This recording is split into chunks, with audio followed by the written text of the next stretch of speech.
ഇപ്പോൾ ഏകദേശം മനസ്സിലായില്ലേ? ആ സംശയം അസ്ഥാനത്തായിരുന്നില്ല, സ്ഥാനത്തായിരുന്നു. ഈ ഇന്ദ്രപ്രസ്ഥം എന്ന് പറയുന്നത് ഡൽഹിയാണ്, ഭാരതത്തിന്റെ തലസ്ഥാനമാണ്. ആ ഇന്ദ്രന്റെ ഏറ്റവും ഇഷ്ടപ്പെട്ട പീഠം, ഇന്ദ്രനെ പ്രതിഷ്ഠിച്ചിരിക്കുന്ന പീഠം, ആ ജീവന് അമരം പിടിക്കുന്ന, ലോകത്തിന്റെ ജീവലോകത്തെ അമരം പിടിക്കുന്ന ആ പീഠം അമരാവതിയാണ്. ഇത് പറയുമ്പോൾ പലരും നമ്മളെ വിമർശിച്ചേക്കാം. പക്ഷെ അപ്പോഴും ആ വിമർശിക്കുന്നവരും അറിയാതെ ഗോഡ്സ് ഓൺ കൺട്രി എന്ന് പറയും, ദൈവത്തിന്റെ സ്വന്തം നാടാണ് കേരളം എന്ന് പറയും. ജീവൻ ജനിച്ച നാട്, അതാണ് ഗോഡ്സ് ഓൺ കൺട്രി. ജീവന്റെ ദൈവത്തിന്റെ സ്വന്തം നാട്. ആ ജീവൻ ആദ്യം ജനിച്ച ഇടമായതുകൊണ്ടാണ് ഈ പറയുന്നത്. അപ്പോ ഇത് ഉൾക്കൊള്ളാൻ പറ്റാത്തവര് ഗോഡ്സ് ഓൺ കൺട്രി എന്ന് ഒരിക്കലും പറയാനും പറ്റില്ല. ദൈവം ജനിച്ചത് കേരളമാണ് എന്ന് പറയുമ്പോ അതിന് അമരം പിടിച്ചത് ഇന്ദ്രപീഠമാണ്, അമരാവതിയാണ് ഇതിന് കാരണം. അഷ്ടദിക്പാലകരുടെ എല്ലാവരെയും പരിചയപ്പെടുത്തണമെന്ന് പറഞ്ഞപ്പോ എല്ലാവരുടെയും പേര് പറഞ്ഞു, ഏതൊക്കെ ദിക്കുകളിലാണ് സ്ഥിതി ചെയ്യുന്നതെന്ന് പറഞ്ഞു. സാധാരണ പ്രസിദ്ധീകരണങ്ങളെ കാണുന്ന പോലെ അഷ്ടദിക്പാലകരുടെ പേരും അതിന്റെ ഒരു വിവരണവും ഒക്കെ സാധാരണ വായിച്ചിട്ടുണ്ട്. പക്ഷെ ഇപ്പോ അതിൽ ഒരാളിന്റെ മാത്രം കാര്യമാണ് ഇന്ന് പ്രതിപാദിച്ചത്. അതെ, ഇനി നമുക്ക് അഗ്നിയുണ്ട്, യമനുണ്ട്, നിരുതിയുണ്ട്, വരുണനുണ്ട്, വായുദേവനുണ്ട്. അതുപോലെ തന്നെ നമുക്ക് ഏറ്റവും എല്ലാരും ആഗ്രഹിക്കുന്ന കുബേരനുണ്ട്. അതുപോലെ തന്നെ ഈശാനനുണ്ട്. അതെ, അവിടെയൊക്കെ നിരവധിയായ ചോദ്യങ്ങളും സംശയങ്ങളും നിലനിൽക്കുന്നുണ്ട്. ഇന്ദ്രൻ ഇന്ദ്രപ്രസ്ഥവും ഇന്ദ്രാണിയും ഇന്ദ്രൻ എന്നുള്ള അതിനെ കുറിച്ചുള്ള സംശയം വലിയൊരു ഭാഗം മാറിക്കഴിഞ്ഞിട്ടുണ്ട്. പക്ഷെ എന്നാൽ പോലും ഇന്ദ്രധനുസിനെ കുലച്ച് ആ ഇന്ദ്രന്റെ സത്വഗുണമുള്ള വായുവിന്റെ മേഘത്തെ കൊണ്ടുവരുന്ന ആ ഇന്ദ്രാണിയുടെ വരവിനായി കാത്തിരിക്കുന്ന ലോകത്തില് ആ ഇന്ദ്രധനുസിനെ കുലച്ച് മഴയെ പെയ്യിക്കുന്ന ദേവലോകത്തെ പരിപാലിക്കുന്നതാണ് മൗണ്ടുകൾ, പർവ്വതകുമാരന്മാര്, ജീവലോകത്തെ പരിപാലിക്കുന്നവര്. അങ്ങനെ ഇന്ദ്രന്റെ വജ്രായുധം എന്ന് പറയുന്നത് ഇടിമിന്നലാണ്. ആ വജ്രായുധത്തെ തടുക്കുന്ന ഉഗ്രായുധം വൃക്ഷങ്ങളാണ്.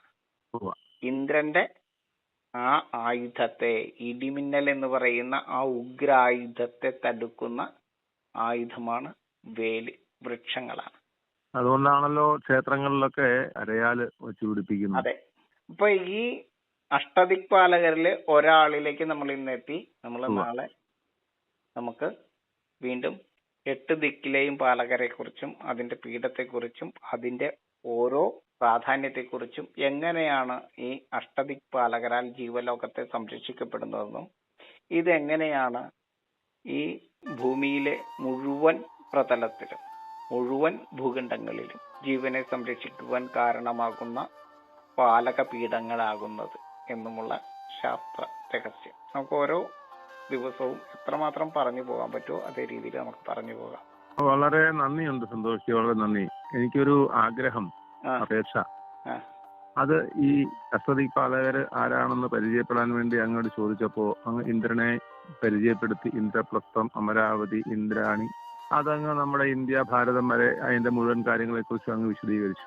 ഇത് ക്ഷമയോടെ കേൾക്കുന്ന, അറിയാനുള്ള ആഗ്രഹത്തോടെ കേൾക്കുന്ന, ക്ഷമയോടെ കേൾക്കുന്ന എല്ലാവരും ഇതിനെക്കുറിച്ചുള്ള സംശയ നിവൃത്തി ഇതിലൂടെ തന്നെ ചോദിക്കാനും അതിന് മടി കാണിക്കാതെ ചോദിക്കാനും വളരെ പോസിറ്റീവായിട്ടുള്ള ചർച്ചകൾ ആവശ്യമെങ്കിൽ മോഹൻജി, തീർച്ചയായിട്ടും ജനങ്ങൾക്ക് അറിയാൻ ആഗ്രഹിക്കുന്നവർക്ക് ഇതിനെക്കുറിച്ച് കൂടുതൽ പറയാൻ നമുക്ക് താല്പര്യമുണ്ട്.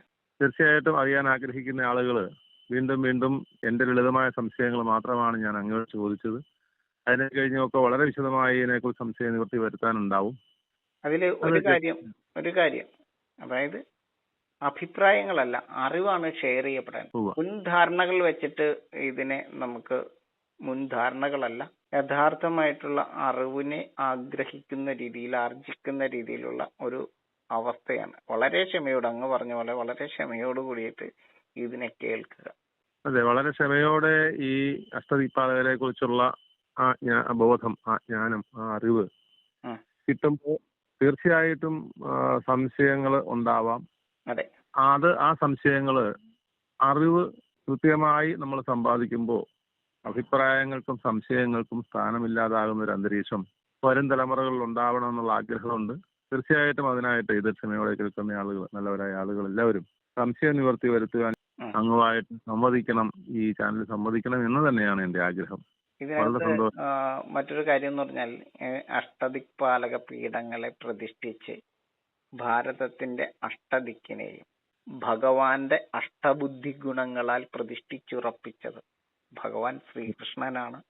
ആ ശ്രീകൃഷ്ണന്റെ ആ ഏറ്റവും ശ്രേഷ്ഠമായിട്ടുള്ള ദൗത്യത്തിന്റെ ഏറ്റവും ഒടുവിലത്തെ പാർട്ടിലാണ് ഈ അഷ്ടദിക്പാലക പീഠങ്ങൾ വരുന്നത്.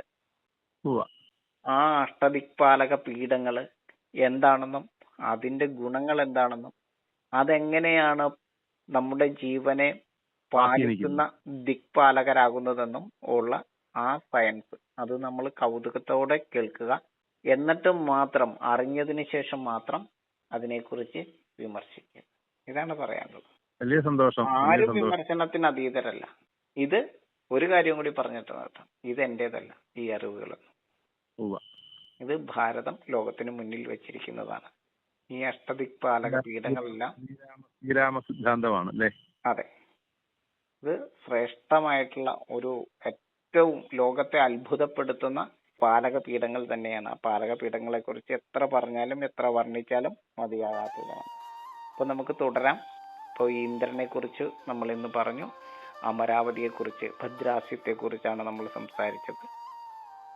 അടുത്ത ദിവസം അടുത്ത പാലക പീഠത്തെ കുറിച്ച് നമുക്ക് വർണ്ണിക്കാം. അതിന് സന്തോഷം. നമസ്തേ.